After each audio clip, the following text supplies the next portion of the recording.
मित्रों, हास्य व्यंग पाठशाला में आप सभी का स्वागत है।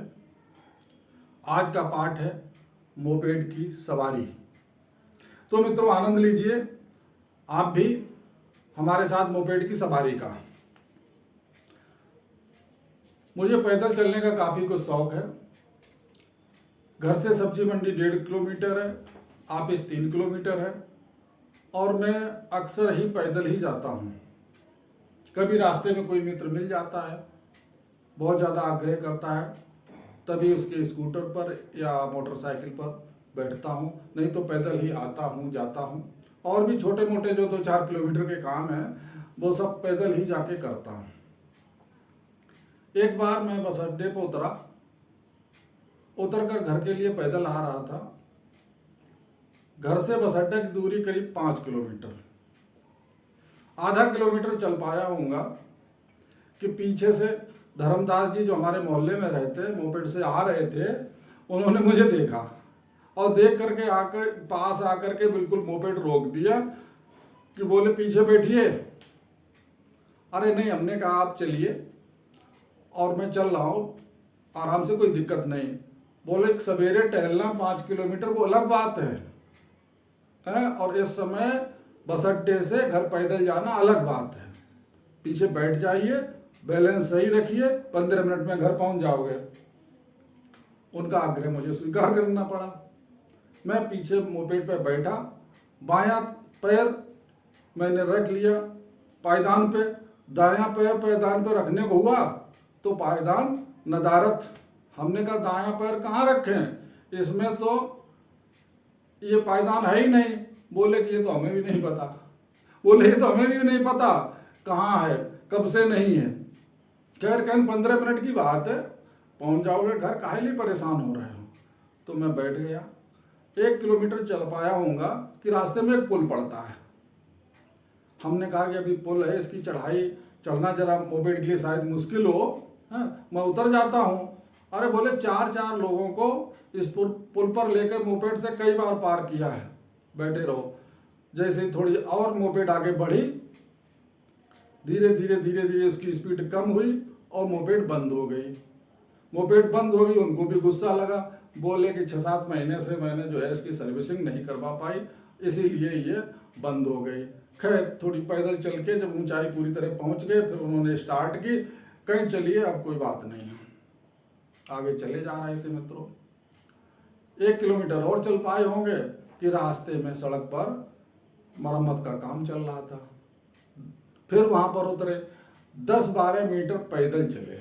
10-12 मीटर पैदल चलने के बाद जो है दूसरी ओर पहुंचे।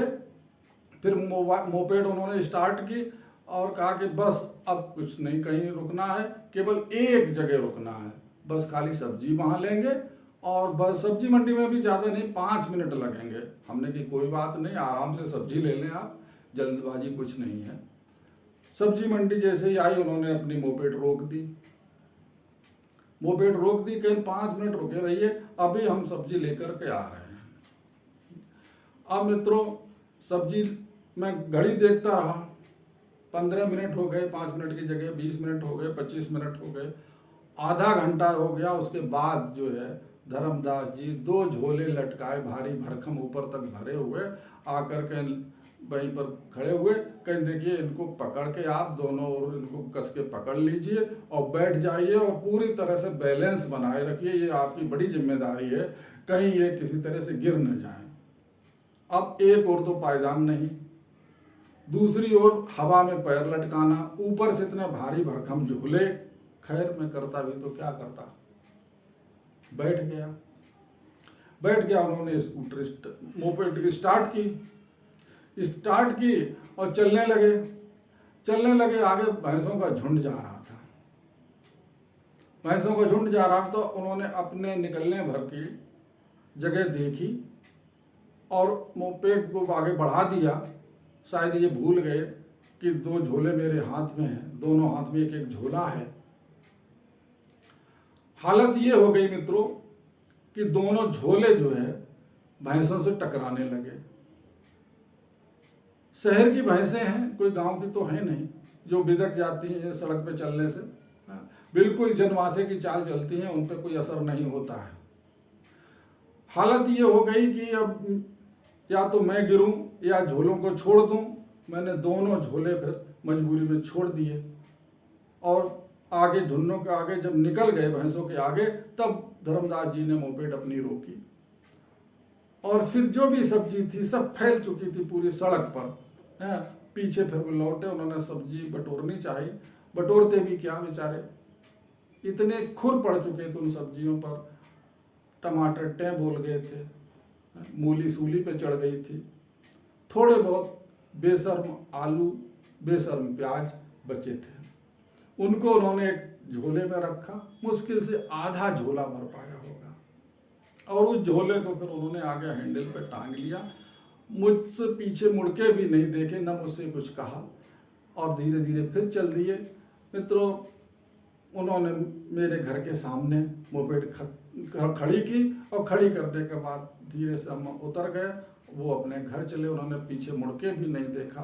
हाँ, इस घटना से मैंने ये सबक लिया कि कभी जरूरत पड़ने पर ऊंट की भी सवारी कर लूँगा, लेकिन इस तरह की मोपेड की सवारी नहीं करूँगा। मित्रों, आज का ये वीडियो कैसा लगा? अच्छा लगा हो तो इसे मित्रों को शेयर कर दें, सब्सक्राइब कर दें। नमस्कार।